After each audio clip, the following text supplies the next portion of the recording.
My name is Muawiyyah Tucker. I graduated from the Islamic University of Medina in 2008. I graduated from the Faculty of Sharia, Islamic Law, Usul al-Fiqh, which basically refers to the base principle whereby which we derive Islamic rulings.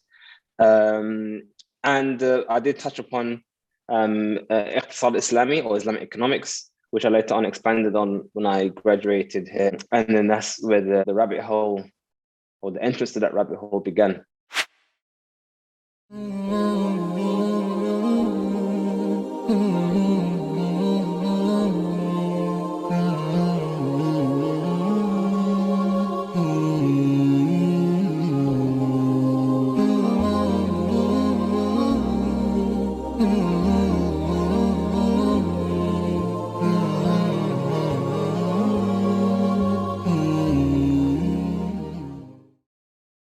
You're gonna waver. Your iman is gonna go up and down based on your emotions, but that has nothing to do with the reality, right? You could feel that way about your marriage, about your job, about your friends, about your coworkers, about your entire life, and about your entire existence. That doesn't mean you don't exist. That doesn't mean your coworkers are bad. That doesn't mean your wife is like sneaking off at night. A'udhu billah. These are just emotional, skeptical moments, and there's something that you really don't have to pay much attention to because most likely it's shaitan behind all of it. So seek refuge in Allah, increase in Quran, and may Allah allow us to have strong iman. Ameen.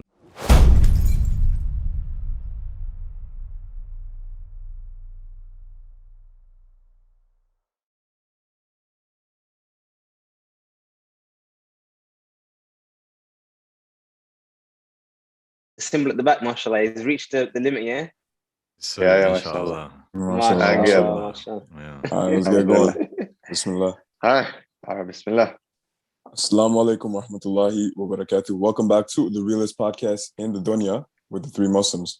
We are joined here. We got Crypto Hash Review in the building. Assalamu alaikum, Shaykh. Wa alaikum salam wa rahmatullah. Kayf halukum? Alhamdulillah. Alhamdulillah. So real quick for our viewers that might not be familiar with your wonderful work, can you give a quick summary about, your relationship with the deen, crypto, just anything they want to hear before we go right in? Okay, bismillah. Alhamdulillah Rabbil Alameen wa sallallahu ala nabiyyina Muhammadin wa ala alihi wa sahbihi ajma'in. Allahumma alimna ma yanfa'na wa anfa'na bima 'allamtana innaka antal alimul hakim. So, my name is Muawiyyah Tucker. I graduated from the Islamic University of Medina in 2008. I returned to the UK to pursue educating Muslims on Islam and Arabic. And I did so since 2009 until now, to today. And essentially, when I was studying in Medina Uni, I graduated from the Faculty of Sharia, Islamic Law. And from the things that I like to say I'm specialized in was Usul al-Fiqh, which basically refers to the base principle whereby which we derive Islamic rulings. And I did touch upon Iqtisad Islami or Islamic economics, which I later on expanded on when I graduated here as self-study, nothing formal.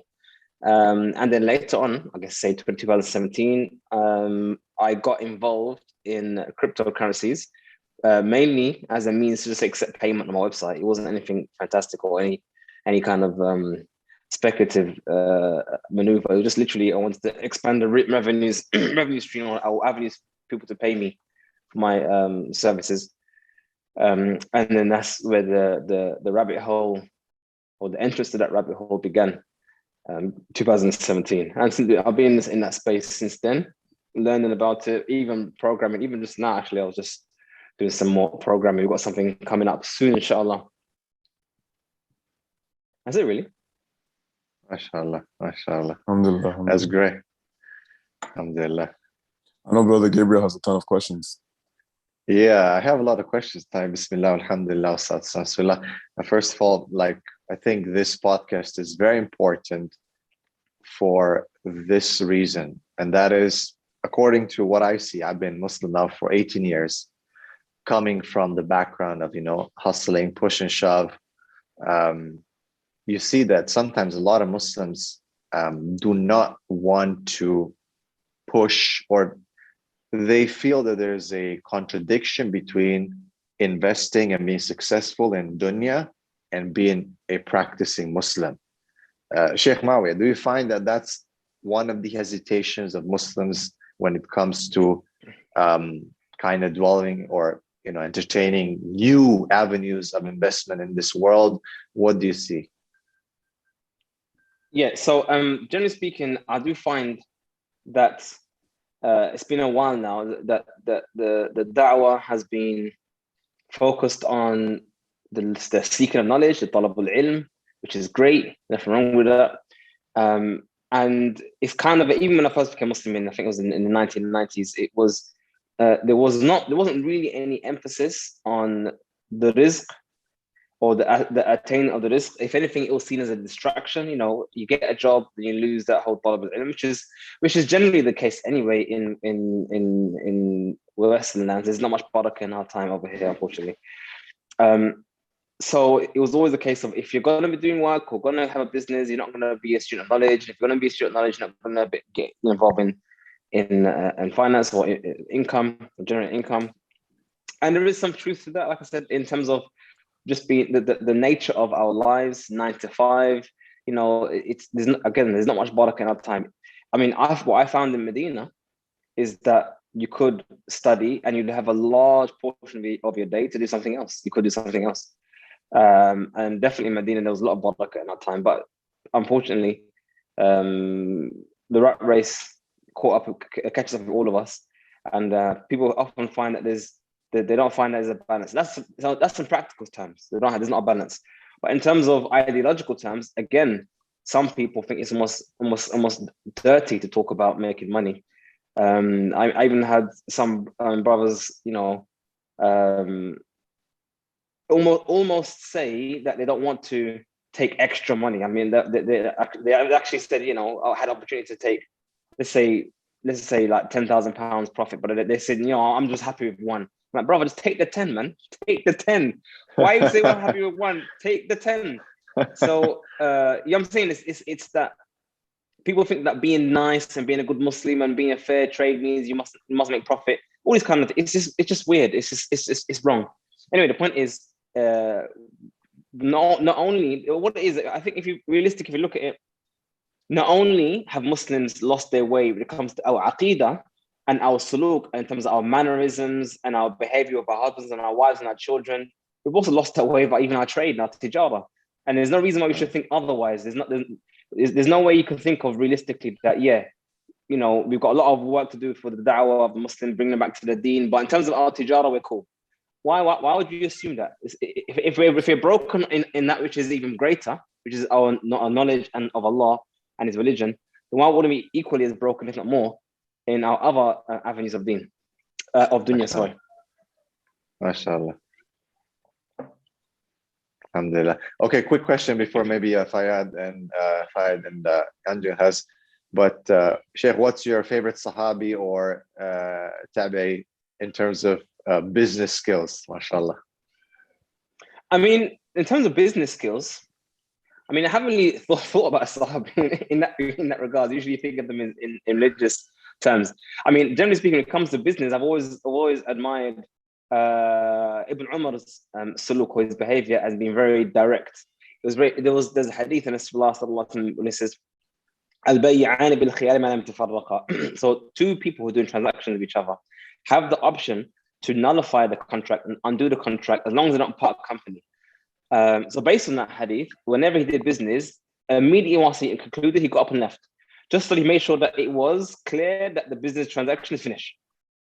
And what I loved about that is it demonstrates how closely woven his rizq was with his deen.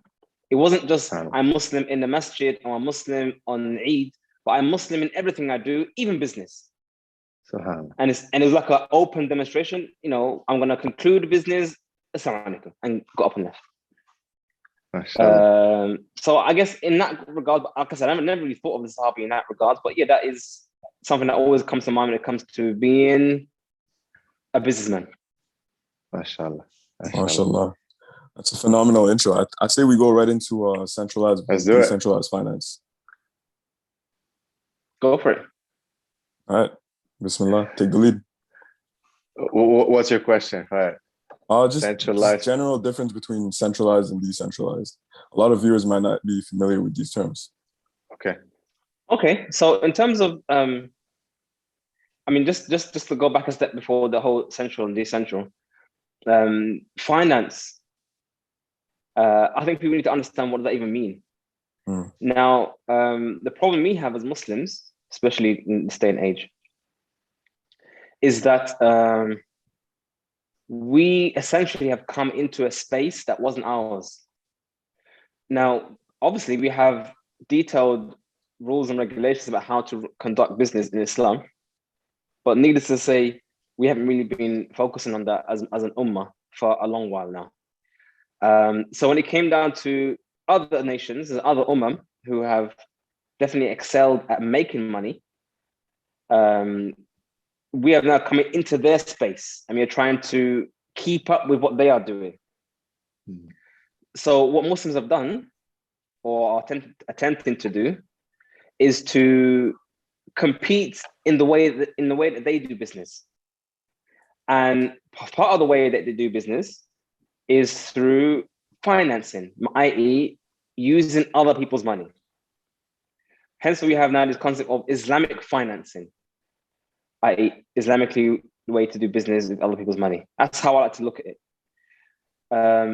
And if you want to go back and look at Islam and in terms of business, we need to go back to our principles and build our foundation on our principles, not on their principles. So when it comes to the issue of finance itself, people say to me, "Oh, brother, what's your view on Islamic finance?" I find it a bit of a troublesome question because to me, it almost seems as though, how can I do what they do Islamically? Does that make sense? It's like, how can I copy them, but in a halal way? Rather than how should I do things Islamically speaking? Does that make sense as a difference? We Islamicize things. Yeah. Rather than seeing, okay, what is the way in which we do business as Muslims? Organic Islamic. So one of the things that we need to focus on as Muslims, or one of the principles of trade and business as Muslim, not just business and trade, but as a Muslim living life, is to live within our means. That is one of the biggest challenges Muslims have today. How do you conduct your business and even earn money using the resources that Allah has given you, as opposed to having nothing and then living on debt? So I'll give you one example. You guys know Donald Trump, innit? You must know Donald Trump. So Mr. Trump, his son was talking about one of the things that his father mentioned to him. And he said that they were going to the Trump Towers once, and there was someone who was homeless outside the Trump Towers, and his dad turned to him and said to him, "You know, that guy has more than me because he has nothing, and I have less than that." What he meant by that is, although he has Trump Towers and he has all this investment, all of that actually is debt. It's not. Don't think that he runs his own business because of the liquid cash he has. He has gone out to banks and got loans. This is the foundation of business across the board. They don't function on capital for the most part. They function on leverage. Why use the money I have in a bank account when I can use someone else's money? I mean, I've heard that so often. Why use your own money when you can use someone else's money? And this is one of the things that we need to find a way out of that mindset. So when it comes to the issue of decentralized finance versus centralized finance, what does finance even mean? I mean, I'll ask you guys. There's three guys here. What does finance mean to you? I don't think I have like a proper definition for it. Like if you tell me finances, I just think money. Same. Yeah. So I think money management.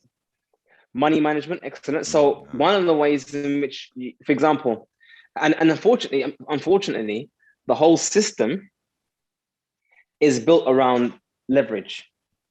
How do you live with the bank interwoven into your business model? The idea, I mean, even companies as big as Apple has on their balance sheet billions of dollars on their balance sheet, yet they still have loans and take out loans. I mean, when I first heard that, I was like, but why would it? I don't get it. Why would you do that? But because there's tax purposes why they do so. They benefit through taxes, so they can offset their profits with their money they borrowed, and there's all sorts of madness. The point is, the whole system is configured to use riba, to have riba at the core of everything we do. And as Muslims, we need to now find avenues and ways to engage in business without the need for riba. And that is actually why I'm a big proponent of Bitcoin, because in my perspective, I see it as an avenue to exist outside of that system. As long as my money's in the bank, I'm still within their system. Even if I don't take a loan, I'm still within their system. If I have my money in Bitcoin, for example, or run my business on Bitcoin, I can conduct my business without ever touching their leverage or touching their system. That's just one aspect of it. But that's just first thing. So in terms of answering your question again about the issue of decentralized or centralized finance, generally speaking, both of them have issues, Islamically speaking, both of them. And for those who are not aware, centralized, anything to do with centralized basically means organized by a centralized authority. So for example, Hayat Kibar Ulama, the body of major scholars, like in Saudi Arabia, that's a centralized system. Right. As in, we know who's in charge, we know who issues fatwa, it's centralized. Whereas the ulama of the dunya, they are decentralized, as in fiqh as a whole is decentralized. There is no one person who's in charge of fiqh. Islam is decentralized. There's no one person in charge of al-Islam. Does that make sense? So this is an example of something which is decentralized, as is not, there's no centralized, there's no single collection of people or one body that monitors and regulates that thing, as opposed to something which is open to all. Now, if you look at Islam at the core, Islam is decentralized. As in, think about it. The Quran, it came down to Muhammad sallallahu alaihi wasallam. The first thing he did was to decentralize this Quran, spread it to as many people as possible, so that even if half the Sahaba was to die, it's still there. Same thing with the Hadith. The hadith spread throughout the dunya, the knowledge spread throughout the dunya to such a point that the destruction of knowledge becomes almost impossible. We have no single example of a piece of part of history that is so well documented as that time in human history, because Islam was decentralized. It wasn't like, oh, Abu Bakr, you're in charge of the Quran, and Umar, you're in charge of Sahih Hadith, and it wasn't like that. Everyone did their part to spread the knowledge that they had and to convey the knowledge they had in a manner which was decentralized. And I guess one example today, or kind of like, well, that's not really a good example. So ignore that. So yeah, that's I guess my answer to your question. It wasn't exactly answering your question directly, but in terms of finance, what they normally would refer to as centralized finance, I go to the bank, and the bank would finance my project. You give me money to fund my projects. Decentralized basically means I can go to a protocol instead and do the same thing. Go to what? A protocol. Protocol basically means like a set of rules and paradigms and programs that you can use and interact with. Not a person, it's a set of rules. By the way, guys, let me just push these lights back because I think my clothes is blowing up a bit. Inshallah. Brother Gabriel, you got a cat behind you? Yeah, I've got some lights. I've got some lights behind me, yeah. I got a cat, you said? You got a cat? I think my cat was going somewhere, yeah, probably. Yeah. It's going all over. It's breaking stuff and whatnot. It gets upset. And I'm not paying attention. Mashallah. There you go. Okay, so let me... Yeah, I have a quick question for Sheikh Muawiyyah. You mentioned very briefly, that they both have their cons, right? Centralized and decentralized. So do you want to quickly go over the pros and cons of each? So, I mean, when it comes to centralized, decentralized finance or finance as a whole, generally speaking, in the crypto space or non-crypto space, that basically means how can you In a nutshell, not always. There are some avenues that is within the banner of DeFi, they call it, but it's not what this is. Essentially, how do you gain income? So one way is how can you gain a loan on your crypto? You can put up some collateral and you get some extra money to spend. So there's one way of actually how you can get a loan and therefore you pay interest. And the other element is whereby you can have capital. You don't want a loan, but you want to increase the income on your capital. So I've got Bitcoin sitting there doing nothing.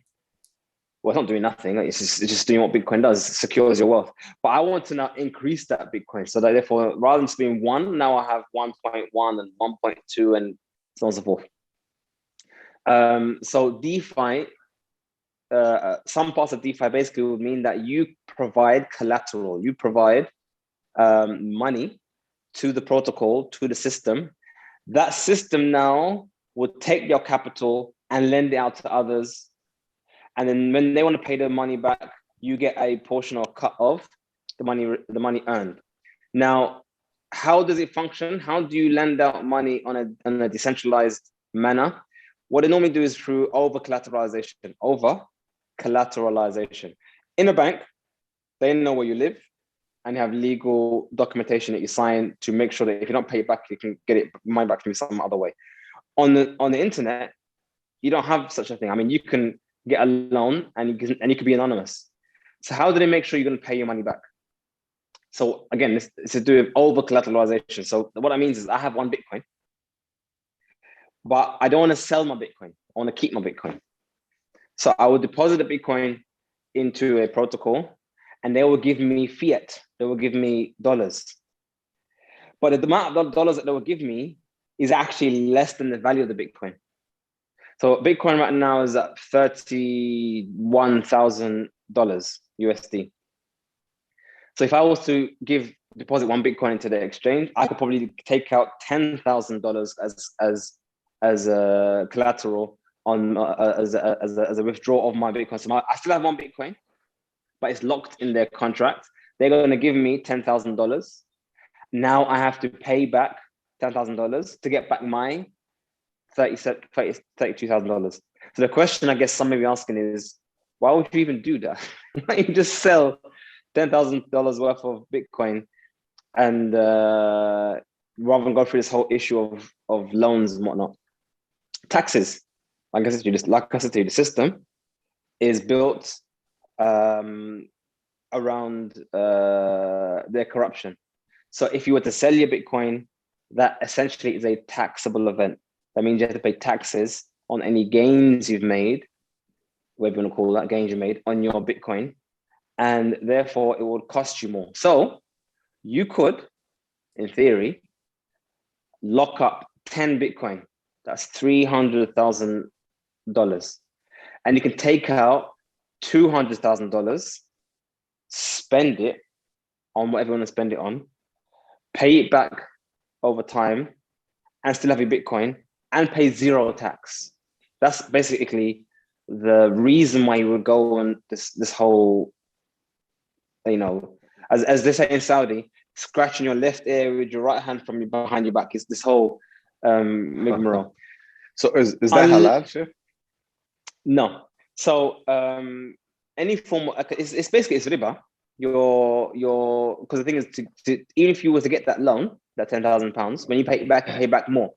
You pay back more than £10,000 because that's where the riba comes into it. Mm-hmm. Now, it would be halal if someone lent you $10,000 dollars, and you used your 1 Bitcoin as it was called in Arabic, al-rahan, was a guarantee.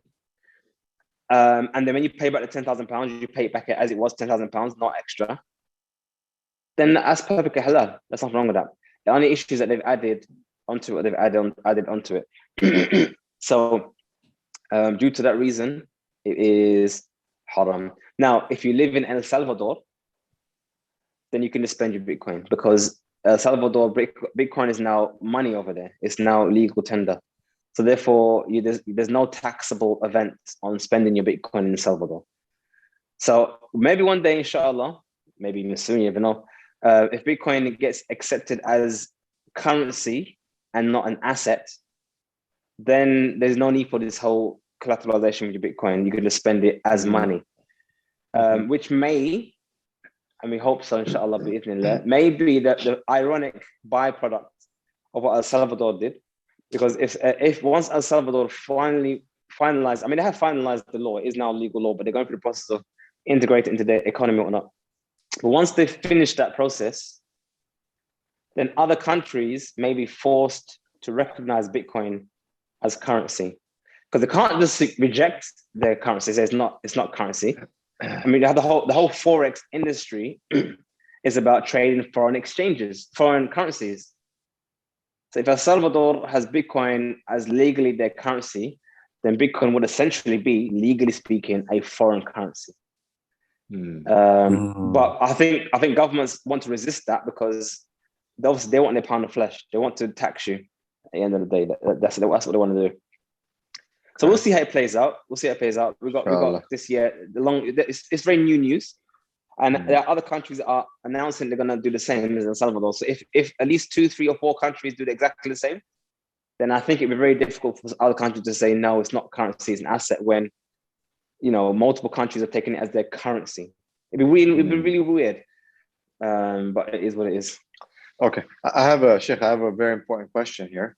With just because you got into that collateral and all that, but is it like halal haram for one to use basically what's called staking features available in cryptocurrencies? Like, for example, like I think there's some people don't know that there's other crypto other than Bitcoin, but for example, like Cardano, you can have like holders stake their tokens, which makes you like a node to help transactions on the network. So basically you get rewarded in tokens on a percentage basis. Is that accepted? Is that halal? I think it's called staking.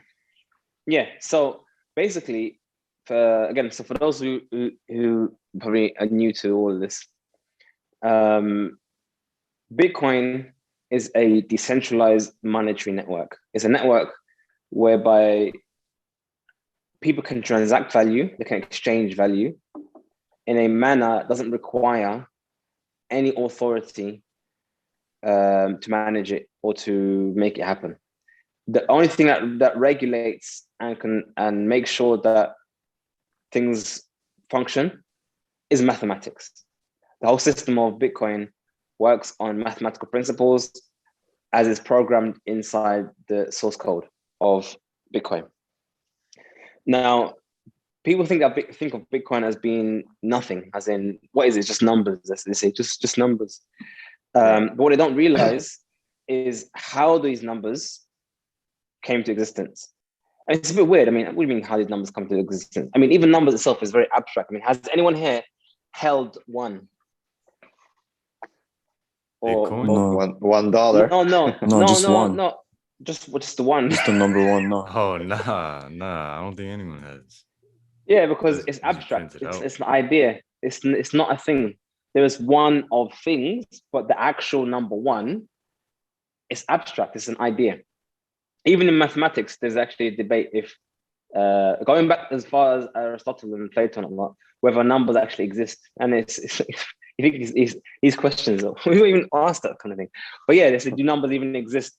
But yeah, anyway, so if Bitcoin is not physical, and now I say 1, 2, 3, 4, a million, 2 million Bitcoin, what are they? Well, Bitcoin, I would say easily, is the first time in the history of mankind. I think it's safe to say the first time in the history of mankind we've actually had scarcity in something that is not tangible, is not physical. Let me explain to you. So here is AirPods, Apple AirPods, and I have this. You don't have it. Now, if I was to give it to you, I no longer have it. So scarcity exists in the physics. I mean, if this occupies space, and if I move in one space to another space, it's now somewhere else. So that's kind of the reason why we've had money in the first place, is to materialize the idea of value, because value again is like numbers. It doesn't, you can't grab a value. We can perceive value, but you can't grab it. But if I manifest that value in a thing, now you can grab it. So the way Bitcoin works is that in order to get these numbers, you actually have to do physical work. You have to do something. I mean, you can even ride a bike. You can even get a bike and ride a bike, have the wheels turn a turbine and generate electricity and use that electricity to mine Bitcoin. And then if you was to mine Bitcoin, essentially that physical exercise you was doing to mine Bitcoin has now become a Bitcoin. Now, I've just said that Bitcoin comes from physical activity. How do you prove that? Prove that, brother. Prove it. Because you can't get Bitcoin without it. As you've intrinsically woven the physical actions of the dunya into this number. Yeah. And that was the reality why gold and silver and other forms of money in the past existed, because they were physical manifestations of work. You had to go to a mountain, you had to mine the gold or the silver, smelt it, separate it, clean it, fashion it. All that takes work, and that is the value contained within that gold. That's how you value it. So you've manifested work into a physical thing of gold. Likewise, you can manifest work into Bitcoin. But it's the first time you've ever done that on something that you can't grab, on knowledge. Bitcoin is knowledge. It's actually knowledge. It's information, but it's scarce information. All information before Bitcoin wasn't scarce. You can copy and paste it a million times. There's no scarcity in it. But Bitcoin was the first time to do that. But then, so that's the origin of Bitcoin, work. So next time someone says to you, "Oh, Bitcoin is nothing," say, "No. It isn't nothing. It's something." As for staking, that is something else. That's actually very circular in what it is. So look, someone mentioned Cardano, for example. Okay, how do you get Cardano? So let's do a thought experiment. We are now going to launch the Cardano network from scratch. Yeah, it doesn't exist. The whole network doesn't exist. We've got the code. Now we're going to launch the network. How do we mine coins on Cardano? Through staking. Great. What are we going to stake? ADA, which is the name or ticker or ADA of Cardano coin. Okay, great. But how do I get these ADA if I don't mine yet? You see how circular it is. I can't actually mine ADA. I can't mine ADA unless I stake it, and I can't stake it unless I mine it. You see how circular it is? Its existence depends on itself. Okay. So it's like saying my dad is my son. You see, it's circular, because my son can only come from me, and I can only come from my dad, but my dad can only come from me. It's circular. So at some stage, you're going to have to print ADA out of nothing. You're making this sound like the Trinity. It's like, wow. You know what? It's funny you mentioned that, because I have used that argument with Christians in the past. When they say to me that, why can't God have a son? I said, you know what? If God had a son, that would mean that his son is another copy of himself. As in, all children are the same as their parent. I mean, a dog doesn't give birth to a cat. A dog gives birth to another dog. So if Allah had a son, that would mean his son would be like himself. Yeah, that's fair enough. We can agree on that. But inherently in that son had a beginning, as in there was a moment when it didn't exist, and now it exists. So if the father's like the son, and son's like the father, that means both son and father are created. Because, you know what I'm saying? If the son had a beginning, and the father is the same as the son, that means the father has to have a son. And that's why inherently something that is not created can't have children or offspring, because that would necessitate that it's also created. It's circular. I mean, we're going a bit off tangent, but that's essentially if ADA, in order to stake ADA, you have to print ADA out of thin air. So therefore, what's the value of ADA? I can tell you the value of Bitcoin is just the work I put into it. It's a lot of work. I've got mining rigs, I've got burning electricity, I've got to do something. What's the value of ADA? I just printed it. So essentially, ADA, at the core of ADA, is the same as fiat, the same as dollars and pounds. Someone decided to just print off a certain amount. And this is where you have another problem, an ethical problem, maybe even an Islamic problem. There was one guy actually tried to make an argument against Bitcoin. And he said at a point, he said, governments should print money fairly, and it shouldn't be created by miners. There was some argument like that. The problem with printing money is that as soon as you print it, who owns it? Listen carefully. The moment someone prints money, who owns that money? Government. Because whoever gets that money first, the question is, why did they get that money? Why would it be fair that someone gets to print money and others don't get to print money? You see, inherently in a system is dhulm. I can just print money because I want to, because what? I can become rich at the expense of you, which is in contrast to Bitcoin. Even Satoshi himself, when he launched the Bitcoin network, he didn't issue himself Bitcoin. He mined it like anyone else. So the same amount of work that he put into getting Bitcoins he had, which is, by the way, he's never used, is the same amount of work others put into it. Does it make sense? So that is in essence a fair system. Everyone who gets it or who mines it deserves it because they put the effort, they put the work into it, and they got it. So back to the issue of staking. So in ADA, the big contrast between staking systems and Bitcoin type system, which is called proof of work. So here's the two words I'm going to teach the new guys who are watching. So we have something called proof of work. What's the proof you have? Mahu dalil. What's the dalil? What's the proof you have that you deserve that thing? What's your proof? What's your dalil? You've got gold. You've got silver. Prove you deserve it. Hold on. Can you hear me? Can you see me? Yeah. Sorry, someone called me. I don't know why. Let me put my phone, my thing on do not disturb mode. Yeah. So prove that you deserve that thing. The proof is that I went to the mountain. I mined gold out of the mountain. I worked hard day in, day out. Now I've got that's my proof of my ownership. I've earned it. That's the proof of my wages. And this is at the core of everything in Islam. Think about it. Name me a transaction in Islam that is halal, except that at some point there is proof of work. As in even wages. When you get paid wages from your employee, what's your proof? I came in 9 to 5, I did the work, I deserve the work. You know, anything, even if you look at the contrast, look at the transactions that are haram even. Look at the transactions that are haram. You can almost see almost at the core of it that you haven't proven that you earned it.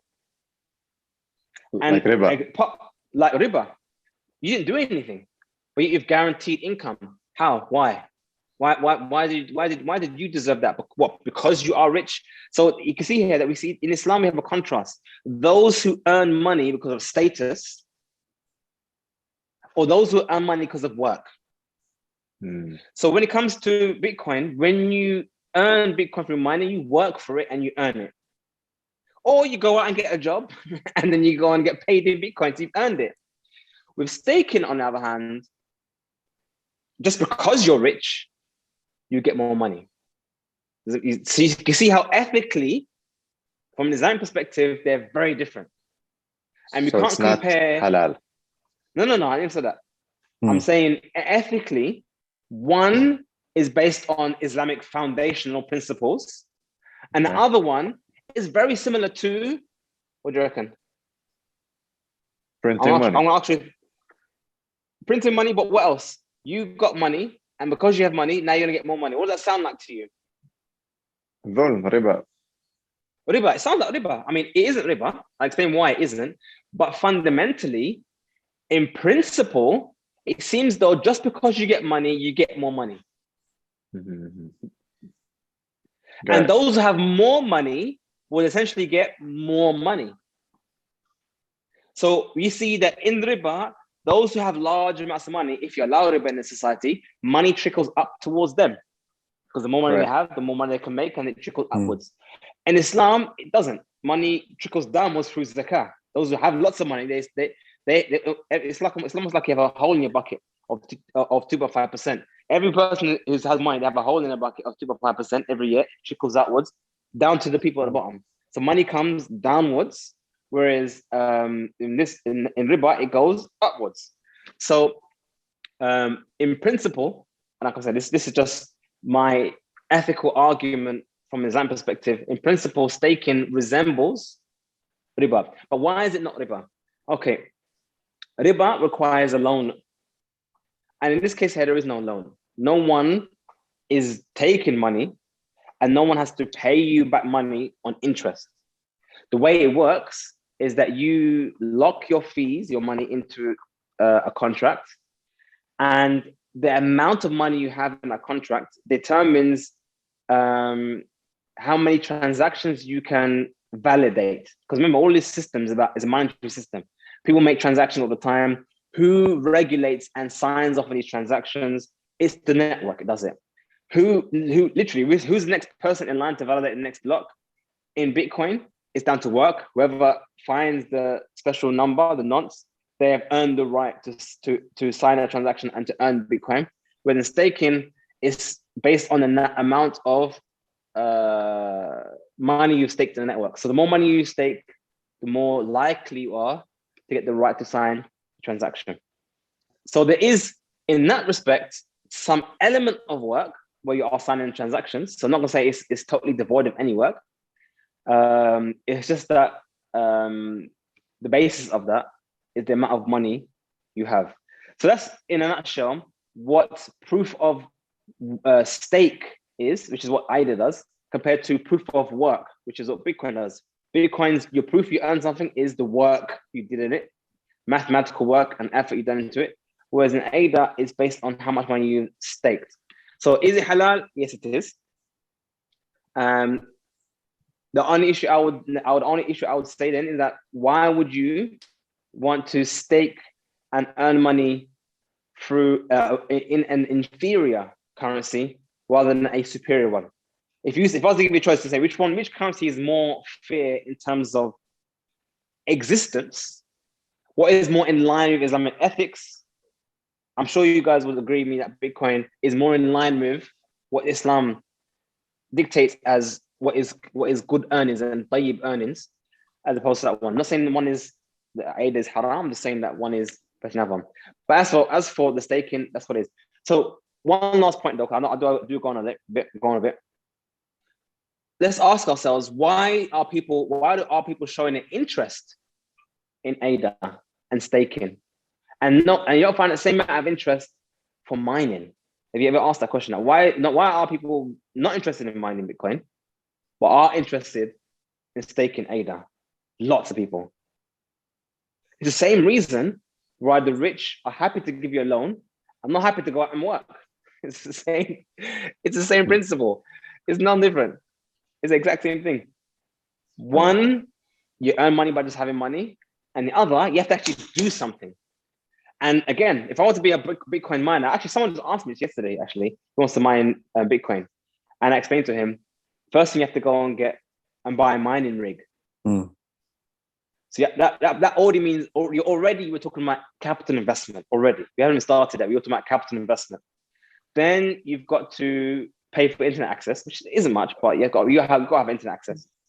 Then you've got to have electricity. You've got to pay for electricity.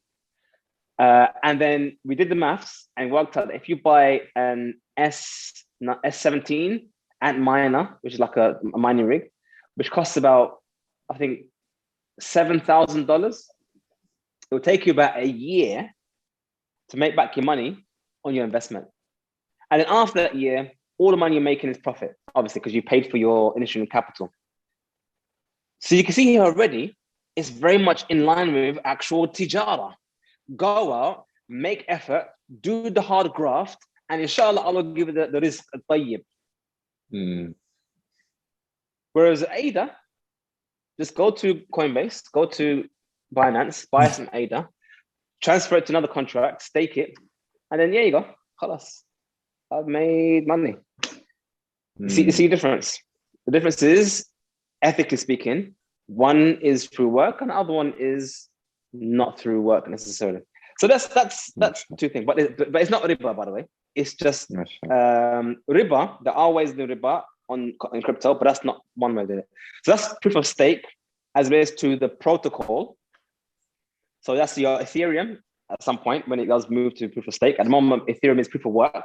So Ethereum is a funny one because Ethereum used to be proof of work, where you actually have to do work, and now it's moving to proof of stake. So even the Ethereum that exists right now came through work, and now they're going to transition those coins that actually work from work into this whole staking thing. But ironically, although Ethereum is proof of work, it also had what's called a pre-mine. A pre-mine basically means the coins that the developers or the founders issue themselves before they even launch the network. That's called a pre-mine. And it's another one of those red flags of what is a scammy kind of system coin that basically enriches those who made it, or a fair coin that wants to launch a network free to everyone to use. Bitcoin had no pre-mine. Anyone who has Bitcoin earned it. Whereas Ethereum, and this one might shock you guys, 60% of all Ethereum coins that exist right now came from that pre-mine. Did you guys know that one? No. So Vitalik Buterin and other developers, they have to this day the majority of all Ethereum that exists. SubhanAllah. So essentially, if we use Ethereum and it becomes a system that is preferred and it gets increased in value, who's really benefiting from that? Me and you, or them? Them, yeah. So anyway, so those coins are proof of stake. So Ethereum is one of them. ADA is another one. Trezor, I think, is another one. Polkadot is another one. These are all protocols that exist on proof of stake. Then you have those that are proof of work, like Bitcoin and Litecoin and some other coins like that.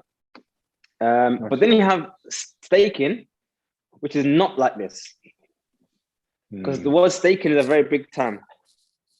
Some of that term refers to what I just spent a whole half an hour explaining to you.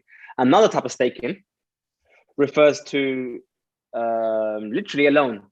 It is literally almost like a loan. So, for example, have you guys heard of a system called Crypto.com? So they have like a debit card that you can put money on it and you can spend it, but it's like a crypto debit card. So with them, you can stake money on their network and earn money on your stake. But that is 100% riba. Because with that stake that you're giving them, they're using that to go and give loans to other people. And when they earn interest on loans, they give you a proportion of that loan. But the thing is, they call it staking as well. You see what staking is a bit of a it's a weird one because it refers to so many it's things. An overarching term, yeah. And one last example of staking, which sometimes people use as staking, it's not really staking, but it is kind of staking.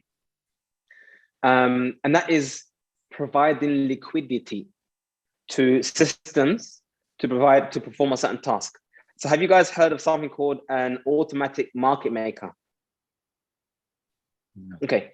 So if I want to go, if I have Ethereum and I want to exchange that Ethereum for, let's just say Mana, which is from Decentralized. So I have Ethereum. I want to sell the Ethereum and get back Mana. I can just go to Binance, deposit my Ethereum on Binance, go and press sell and then buy and whatever and get my Mana, and then I can withdraw my Mana. That's through a centralized system, meaning that someone owns a system, i.e. CZ for Binance or not. But there's something called a decentralized exchange, or DEX. And essentially what it is that it's not, no one owns the system. It's just a contract on Ethereum. And the contract itself does the swap. So you send your money to the contract, and the contract gives you back mana. So it's not a person. No one owns it. It's just a contract on the network. You can launch a contract, and anyone can just use the contract. I can't control you. I can't stop you. You could be a criminal. You could be anyone. You can use it. I can't stop you.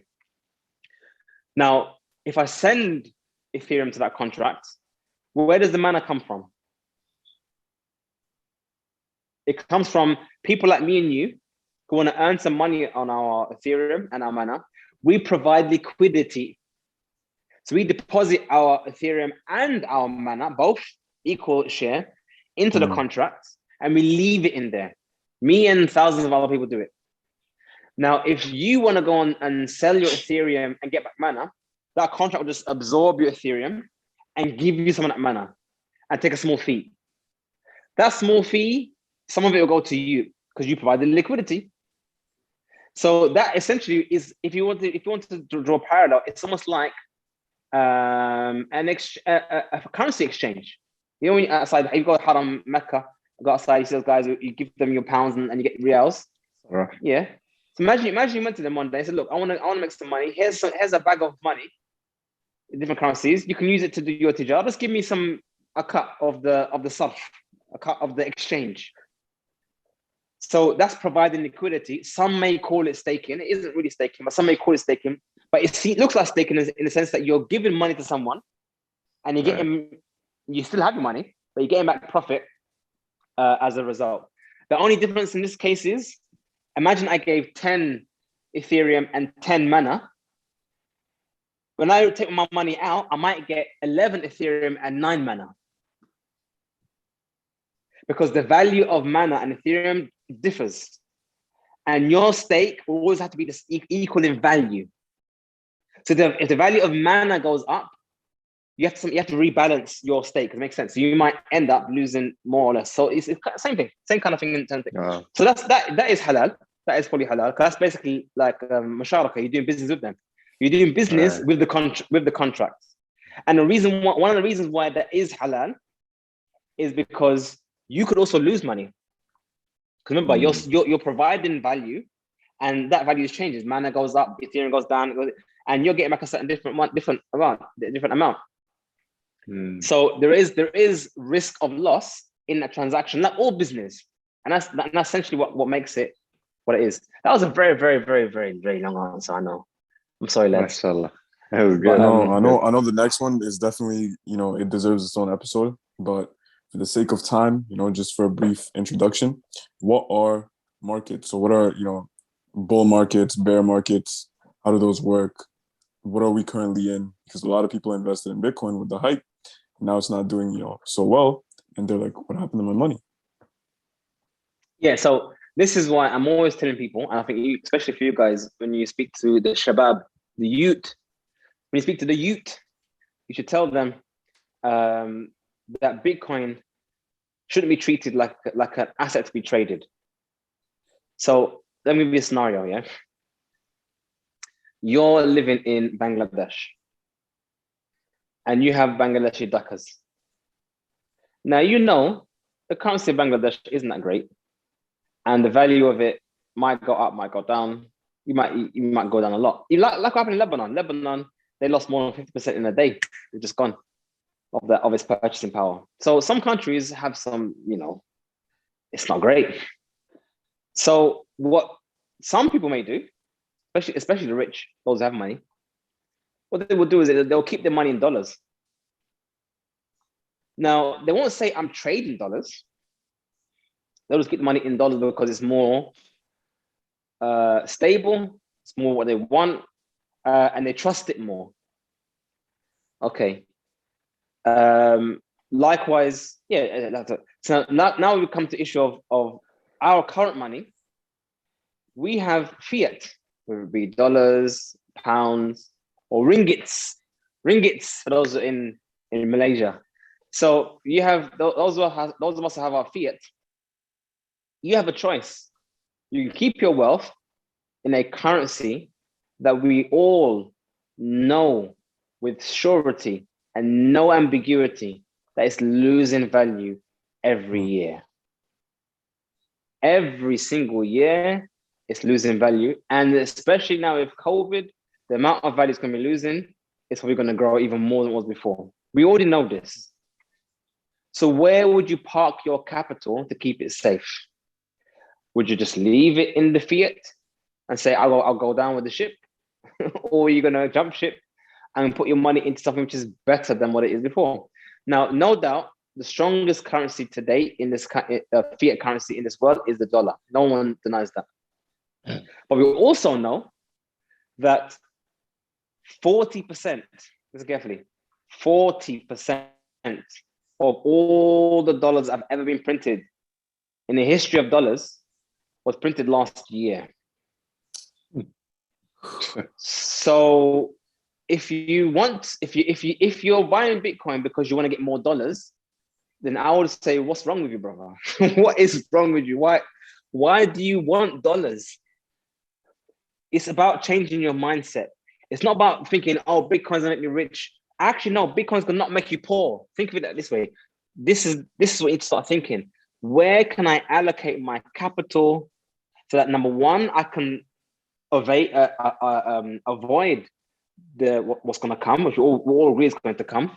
Number two, you have full control over it. No one can take it from you. No one can steal it from you. You can transact to whoever you want. I can send all of you guys here. I can send you Bitcoin right now. I've done it before. I had a podcast with Freshly Grounded, and I sent him Bitcoin during the podcast. Just like that, I give him Bitcoin. Can you do that with fiat? Can I just send to you money like that? You take your house, and then they'll ask you, oh, where is this coming from? And why is it money to Malaysia or what, Canada? Or whatever. All these questions and whatnot. Bitcoin. It's gonna take a few days, bro, to set that up. So what I'm saying is the Shabab, they need to educate themselves as to why they need Bitcoin before they start thinking about how I want to make this money, like that money. Think about this. Educate yourself. Why do you need Bitcoin? And the thing is, if you understand the virtue of Bitcoin, then when the price of Bitcoin in relation to the dollars goes down, your mindset will change. Rather than thinking, oh, I'm losing dollars, you start thinking to yourself, oh, wait, I got a discount. I can get cheap Bitcoin. You see the difference? There's difference. One person sees opportunity, one person sees loss. And that opportunity and that loss comes purely from his ideology. One person sees Bitcoin as just a tradable thing you get in and out and then you dash to the side. Another person sees Bitcoin as a safe haven, as something that's going to be the future, and he wants to get as much as he can of that future. So I mean, at the end of the day, anyone in the Shabab, just go, if they're really that worried, go and look at the price of Bitcoin since 2012. We've not seen anything it hasn't done before. I mean, I've been in the space in 2017. I've seen Bitcoin go down from 20,000 down to 3. This is nothing. This is what's happening now is nothing. That's why us old school guys, we like laugh when it goes down. Like, yeah, this is great. And all newbies like, oh my gosh, what's going on, bro? Should I sell? I'm like, sell what? You should be buying, brother. What are you talking about? If you're serious about your future, you should be buying, not selling. But again, not financial advice. It's entirely up to you.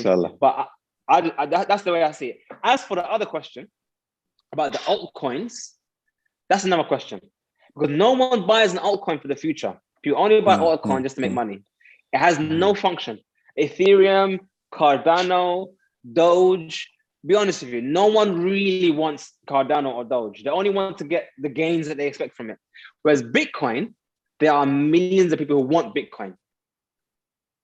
They don't care if it's going up, the price goes down, they want Bitcoin. Because they realize that Bitcoin is the future. That's the major difference between Bitcoin and all those other coins. Remember that one. And what's my proof? Whenever Bitcoin, look what happened now. If other coins meant anything to anyone, they'll be going up, even though Bitcoin's going down. Remember that. Listen carefully. If any coin meant anything to anyone, they will be going up, whilst Bitcoin is still going down. But know this, whenever Bitcoin goes down, everyone goes down. Because it actually reveals the secret in the market. And the secret is no one really wants those coins. That's why they're called shit coins. People say that because no one wants those coins. And when things go down, when the market gets really heated and people get scared, they rush to safety. What does that mean? Selling your coins and going back to Bitcoin or even dollars, but they don't really want those other coins. Remember that. So as for the issue of bear market, bull market, those don't know what Bob mentioned. A bear market, it's just a term. The term bull market comes from the way that bulls attack. They attack with their head going this way. They flip you into the sky. So bulls push the price up, whereas bears, they attack with their claws. So they strike you down. So bears push the price down. So if someone expects the market to go down, they're called bears. And if someone expects the market to go up, they're called bulls. So if there's more bulls than there are bears, the price goes up. If there are more bears than there are bulls, the price goes down. So a bull market is a market where the bulls are in control. And the bear market is a market where the bears are in control. And they're selling. So Sheikh, from your certified technical analysis, which would not be financial advice, just quick disclaimer, would you say that there's a bull market coming? See, again, for those who I'm sure what I've said is probably a lot for anyone who's probably new to this space, but the market moves in cycles of 4 years, and there's a reason for that. Due to what's called the halvening or the Bitcoin halvening. The amount of Bitcoins issued into the market halves every 4 years. When it halves, the supply or the amount of Bitcoins coming into the market is cut, whilst the demand is technically the same. And anyone knows about markets, we have supply and demand. If there's more people wanting, and there's not many supply there available, the price gets bidded up. We're seeing that right now with our goods when we go to shopping. Things in the shop, much in the supermarkets are going up because the demand is there, but the supply isn't, or whatever it can be. Anyway, so every 4 years, the supply is cut. And then because of that, eventually the price of Bitcoin moves up to match the supply and the demand. So you have this more, so Bitcoin goes up and then it stabilizes. And then next 4 years, it goes up more and it stabilizes and so on and so forth. And that's why I'm saying to you about the other coins don't matter, because those other coins only do well when Bitcoin does well. If Bitcoin is doing sideways or going down even, they all crap the bed, all of them. Even Ethereum, everyone knows Ethereum. Did you know that Ethereum lost about 85% of its value in Bitcoin value, not even in dollar value, in Bitcoin value during the previous bear market? That means literally if you held on to Bitcoin, so imagine you had one Bitcoin. Yes, there's two guys.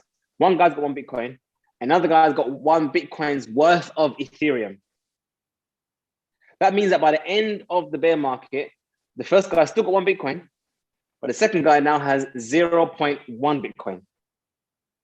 So he's lost 0.9 of his Bitcoin. He's lost because Ethereum is doing Ethereum is Ethereum, but compared to Bitcoin, people want Bitcoin.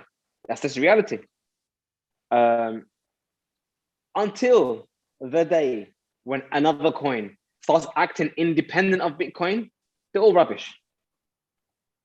And ethically speaking, I think that's actually one of the things. I think you guys probably heard of someone called Michael Saylor. He's used on his website called hope.com, and he made that basically website about teaching about Bitcoin. And it's very nice sentiment because Bitcoin is literally hope.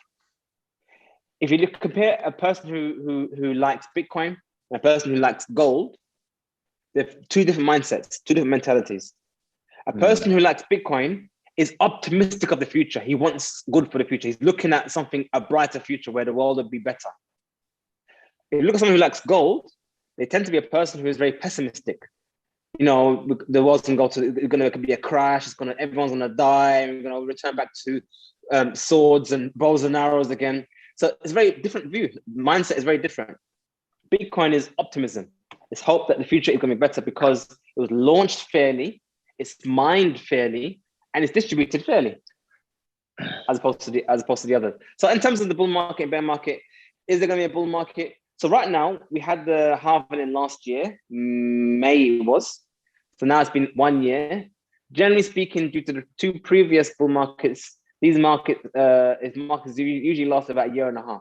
So if history is a measure of anything, which is never usually proof of anything, but if the now is going to act like it has before, then we've got another 6 to 8 months left in the bull market.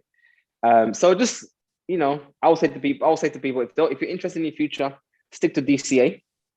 And DCA basically means dollar cost averaging, which basically means set yourself a schedule. I make, for example, I earn £2,000 a month. I spend about 1,500 a month on living. I may spend 250 on gadgets and whatnot. I got 250 left every month. So that 250 that I'm not going to spend on anything special, I'm going to put that aside of my savings into Bitcoin every month. Every month, 250. Every month, 250, regardless. Bitcoin goes up, Bitcoin goes down, 250, 250, 250. If you keep that up for at least 4 to 5 years, inshallah, I guarantee, well, I can't guarantee anything, but if history is anything, you should be better off than you are now. As opposed to saving it in pounds, you're losing about 5 to 10% a year. That's up to you. But don't try and time the market. Don't try and gamble the market. Don't try and get in here and get in. Just stick to your schedule. The 5th of every month, 250 or 100 or 50 quid, whatever you can afford. That's expend. You don't need to use it for the next 5 years. Just do that. And I can even say, and Allah knows best, if you're in like a country like England or America and you can afford about 250 a month or maybe 300 a month, probably in 5 years' time, you probably be able to buy a house outright in maybe Malaysia or Turkey or anything like that. Easily. It's not difficult. So yeah, change your perception, change your time preference. Don't chase the quick turnover. There's no such thing as easy money. Money takes time and hard work. So yeah, that's my rant over. I talk too much, I know. Mashallah. Yeah. Mashallah. And where can people find more of you if they want to see some videos? So yeah, we've got a website called cryptohashreview.com. I haven't updated it recently, so there's a lot of things on there on our YouTube channel I haven't put on the website yet. But yeah, a lot of our videos that are there are on YouTube, or YouTube on there. We have like over 130 videos on crypto and Bitcoin. Not really crypto, but Bitcoin. How it works, how it functions, everything. And more importantly, it's on those who are interested about the halal, the haram. We have about 54 videos establishing the halal case for Bitcoin. So if anyone wants to say that Bitcoin is haram, go for those videos and then please refute me. I beg, qasam billah, Allah's my witness, I want someone to come and actually answer the videos I have, because I've challenged in a nice way, not in an arrogant way, just a nice way. I've approached so many people who said it's haram. I said, look, let's discuss this, and they've all refused. I'm waiting for someone to actually just answer the question. The reason I say is because so many people have been put off by these fatwa that is haram, and no one's brought any evidence. And in Islam, as you know, everything is halal until you bring evidence. So where's the evidence? So I want someone to go to my videos and pick everything, find faults, and bring it to me, inshallah, so we can all both benefit. I'll have to benefit myself. If anything I misunderstood. There you go, Fayad. That's the one. Brother, at the bottom, you haven't said anything, bro, the whole time. It's the YouTube guy. We're learning, bro. You talking about Fayad? No, you, you. Bro, I said a lot. What are you talking about? I said a lot in my head, bro. He's absorbing, bro. No, but this is good stuff. Like, I have a question. I actually have multiple questions, but go on, ask one. Just ask one quick one. Okay. All right. So one question that I have, because you were kind of talking about that Bitcoin, if you try to take out Bitcoin, then it's taxable. They're going to tax you for it. Now, you said they have the thing where you can move it over and you have like think it was the debit card or credit card or something like that, where it moves your coins, your crypto into something that you could use. Now, how would someone actually get this money out without being taxed, besides what you mentioned of using it as a financial type thing in El Salvador? Very, very good question. Very good question. So, and this one, inshallah, I think Shaykh from Romani will hopefully appreciate as well. So basically, what I've often said to people is that I think this is, and I would love for this to manifest in a real way. I think Bitcoin not only is an avenue, an opportunity for us to escape riba, but it's also a big avenue for us to make hijrah. Listen carefully.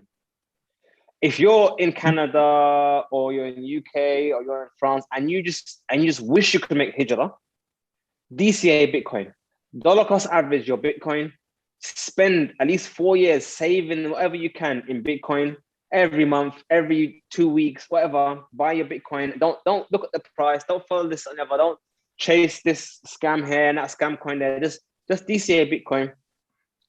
And then at the end of your fourth to fifth year, I think you should have enough money to just leave the land you are. You can buy in Turkey, you can buy a property for about, if you bought something that was about $250,000, not only you have a property, you have passport. That completes your hijrah in that regards. Or you can just buy a small flat, $80,000. You can buy a flat, it's yours. You won't get citizenship, but you can still live there.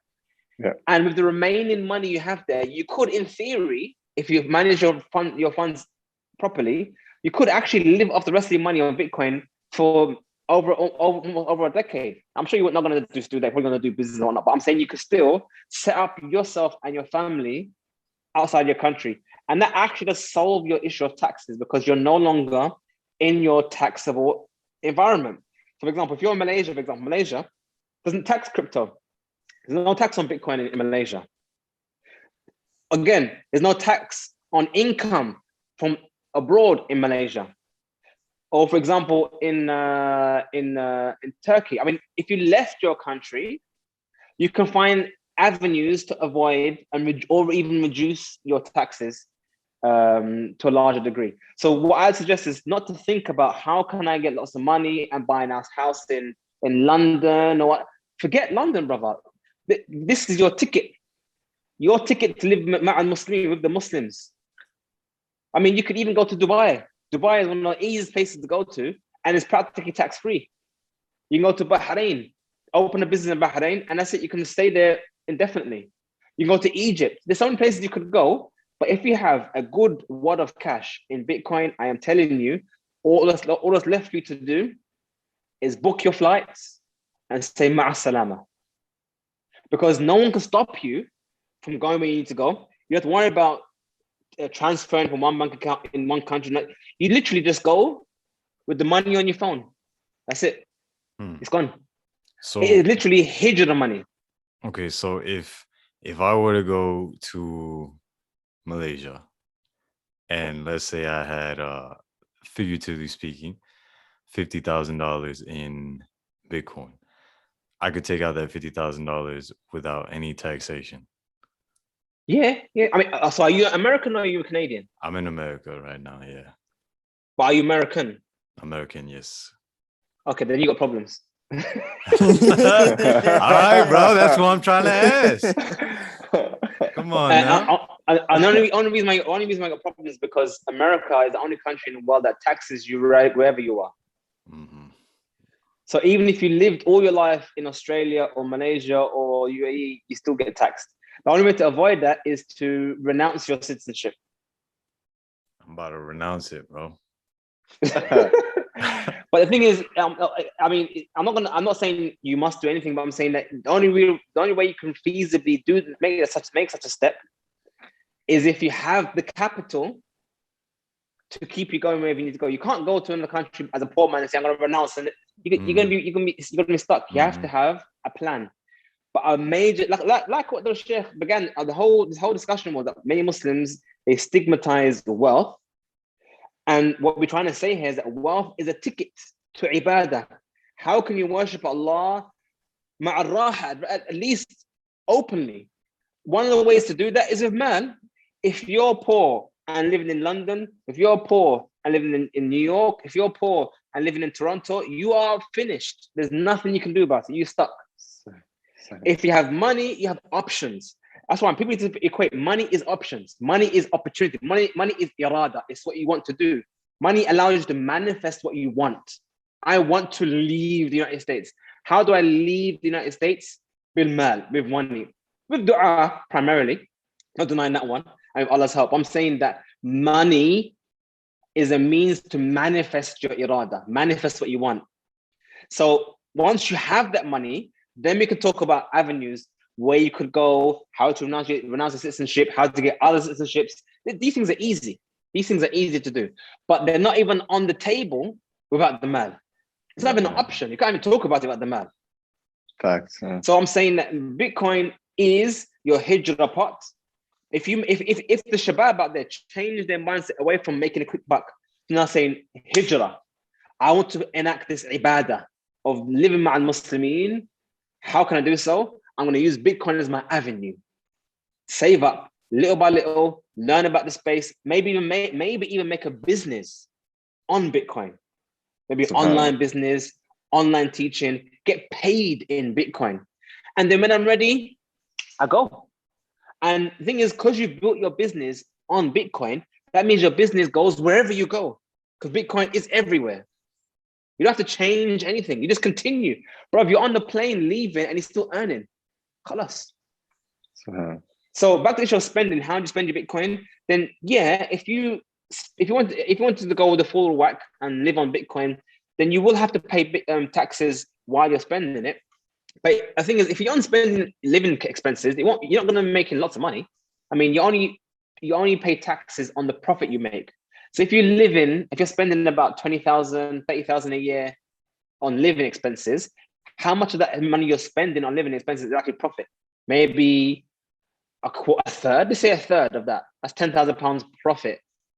So in my country, in London, you have a threshold of about £12,000 of non-taxable profit. If you make profit less than that, non-taxable. So if that's your threshold, then even if you're spending your Bitcoin and you're making profit, it's not taxable because it's not above that threshold. You have to spend an obscene amount of money to make that kind of profit. Does that make sense? Mm-hmm. So it's not a big deal. Pounds. Yeah, so it's not a big deal if you're living within your means. You're living with zuhud. You're doing zuhud. For the 4 to 5 years of your preparing to make hijrah, you live in a zahid life. You're not getting a lavish iPhone every year. You're not buying a new Tesla every month. You're just living a normal life of a sabir, having sabr. You put your money you can, trying to build your business, build your future. And when you're ready to launch, brother, you launch. Like this one. Yeah, you launch, brother. Like this thing here. Bitcoin to the moon. Is that cum rocket? No, that's not cum rocket. It's cum rocket. No, that's not cum rocket, bro. No, brother. You know that coin, bro? Yeah, I heard about what's it called? Elon. He pumped that one, didn't he? So that's I think what the Shabab need to be focusing on. Building their future with a real established business model, saving their money correctly, and don't worry about these momentary movements on Bitcoin up and down. Bro, you'd be surprised. I'm telling you, by September time, you'll be like, oh, brother, I remember this a couple months ago, Bitcoin was 30,000, now it's at blah, blah, blah. Trust me, Bitcoin moves and you don't even expect it. MashaAllah. All right. Cool, guys? Fayad. Very cool, man. Alhamdulillah. Fayad, I think we're good for today's episode. That's a good intro. We if you guys made it this far, comment down below. # bring Shaykh back, because we definitely need him back for part 2. We'll go a little bit more into finance, into cryptos. Jazakallah khair for your time. If there's nothing else, we'll end it off then. All right, guys. Until next time, thank you all for tuning in. May Allah bless you all. Assalamu alaikum wa rahmatullahi wa barakatuh. First and foremost, the Prophet ﷺ, he said that basically when a group of companions came to him and asked, we're dealing with these horrible doubts, these doubts that if we believe them, they would lead to kufr, horrible doubts. And the Prophet ﷺ, he looked at him, he said that this is good news. This is good news. And obviously it sounds oxymoronic. How is, big doubts in faith good news? And the Prophet ﷺ, he said it's a sign of high iman. And think about it. If you have catastrophic, life-changing doubts about your religion, it can't be anything other than a sign that you have high faith, because you don't wake up in the morning and become worried that unicorns don't exist, because you never believed in unicorns in the first place. So the fact that these doubts are worrying you is a sign that you have high iman, that you actually believe in Islam.